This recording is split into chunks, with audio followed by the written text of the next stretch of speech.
Pour exposer en Angleterre, il y a plusieurs conditions.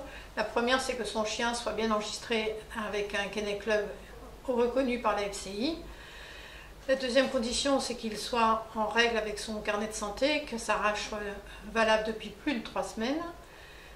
Il faut également enregistrer son chien au Kennel Club, qui pour cela demande de télécharger un document qui s'appelle l'ATC, Authority to Compete, sur leur site internet. Ce document, une fois téléchargé et rempli, il faut le renvoyer avec une copie du pédigré officiel, une copie de la carte d'identification du chien pour prouver que le chien nous appartient bien. Le règlement se fait par carte bleue sur leur document. Une fois ce document envoyé, le Kennel Club, sous environ 3 semaines, vous renvoie un beau diplôme avec un numéro d'ATC qui sera utilisé dans toutes les inscriptions pour les expositions. Une fois que vous avez reçu le document ATC, qui bien sûr n'est attribué que lors de la reconnaissance de la race par le Kennel Club anglais, qui ne reconnaît pas toutes les races de la FCI, donc si votre race n'est pas reconnue, vous ne pourrez pas exposer en Grande-Bretagne. L'étape suivante, c'est de choisir l'exposition sur laquelle vous voulez aller. Pour un exposant étranger, les plus courus sont les Championship Shows ou les Club Shows, qui sont les seules expositions où le CC, l'équivalent un petit peu de notre CAC ou CACIB, est distribué dans ces expositions au meilleur mâle et à la meilleure femelle, toutes classes confondues. Donc pour cela, vous pouvez soit regarder sur le site du Kennel Club, vous avez la liste des expositions qui apparaît sur les sites des 2 principaux sociétés qui permettent l'engagement, un petit peu l'équivalent de CEDIA en France, qui sont la société Fausse Data ou la société Ion Press. Ces 2 sociétés gèrent 99% des expositions. Il existe aussi des expositions appelées Open Show, mais dans ces expositions, elles servent plutôt à l'entraînement des chiens, car le CC n'est pas donné. Donc peut-être beaucoup moins d'intérêt pour voyager avec un chien étranger dans des expositions où il n'y a pas de CC. Quand vous avez sélectionné l'exposition à laquelle vous voulez aller, le point le plus important, c'est de déterminer dans quelle classe vous voulez engager votre chien. Le plus simple, si vous n'avez aucune expérience anglaise, ce serait de vous tourner sur quelqu'un qui est déjà allé là-bas et qui peut vous piloter sur les différentes classes. Si vous n'avez personne sur qui vous tournez, vous pouvez choisir vous-même. En Angleterre, les classes sont très nombreuses. Plus les classes sont nombreuses, ça veut dire que les nombres de chiens engagés vont être très importants. Ça, c'est pour les grandes races. Les races un peu plus confidentielles, généralement, les classes sont un peu plus réduites en nombre. Il y a des classes qui sont pour des classes d'âge, jusqu'à la classe jeune. Et il y a des classes supérieures à partir de 12 mois qui sont en fonction du nombre de gains qu'a obtenu le chien dans ses expositions précédentes. Et cela est valable même pour les gains faits sur le continent, c'est-à-dire en France ou dans les pays européens. Une grande particularité anglaise qui n'existe nulle part ailleurs, c'est que vous pouvez engager dans plusieurs classes votre chien. Sur les classes d'âge, vous pouvez engager minor puppy, puppy, sans aucun problème. Et même dans les classes supérieures, vous pouvez engager plusieurs classes.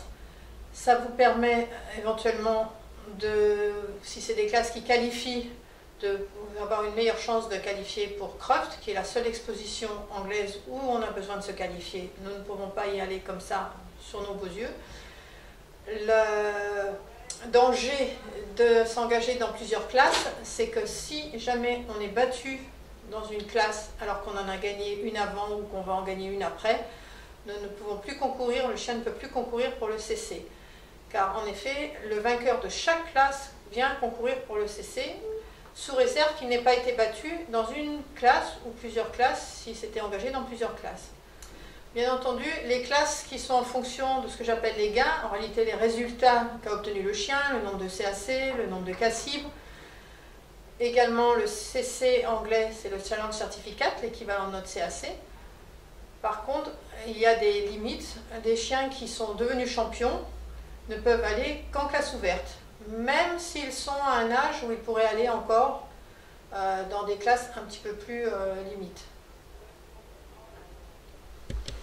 Une fois que votre engagement est fait, et méfiez-vous, les engagements en Angleterre clôturent souvent au moins 6 à 8 semaines avant la date de l'exposition et non pas 15 jours comme ça se passe souvent en France. Donc il faut vous y prendre quand même suffisamment à l'avance.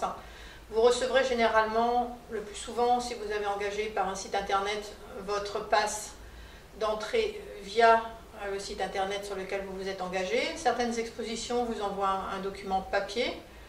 Ce document papier, il faut absolument l'emmener à l'exposition car il comprend des tickets pour rentrer à l'exposition, mais également des tickets pour ressortir les chiens. Pour aller en Angleterre, la solution la plus facile, c'est la voiture, éventuellement en avion, mais ça revient extrêmement cher.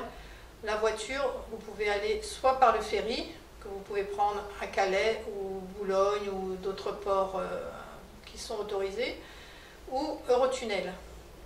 Dans tous les cas, le chien devra rester dans la voiture, que ce soit dans le ferry ou Eurotunnel. Le chien, pour cela, devra avoir été chez le vétérinaire entre 120 heures et 24 heures avant votre départ. Le vétérinaire devra remplir le passeport du chien, attester qu'il a donné un comprimé de vermifuge, signé, daté et indiquer l'heure du comprimé sur le passeport. Une fois que ce document est rempli, vous n'avez plus de problème pour traverser. Une fois arrivé, donnons l'exemple d'Eurotunnel, avant de votre passage, vous devez avoir réservé votre billet, ce qui est le plus simple et le moins coûteux, réserver le nombre de chiens avec lequel vous traversez. Une précision, depuis le 1er janvier cette année, vous n'avez le droit qu'à voyager qu'avec 5 chiens. Si vous avez plus que 5 chiens dans votre voiture, vous devez justifier un engagement en exposition sur le nombre exact de chiens qui sont dans la voiture. Une fois arrivé à Eurotunnel, par exemple, vous devez passer au contrôle des animaux. Ce contrôle va valider que votre passeport est bien en règle, que le vermifuge a été bien donné dans la plage horaire 24-120 heures avant le départ. Et ils vont vous donner un petit document à poser sur le pare-brise qui montrera que vous avez été contrôlé de manière satisfaisante. Si jamais vous n'étiez pas en règle, vous serez refoulé, vous ne pourrez pas passer. Même si 3 chiens sur 4 dans votre voiture sont en règle mais que le 4e n'est pas bon, vous serez refoulé de toute façon.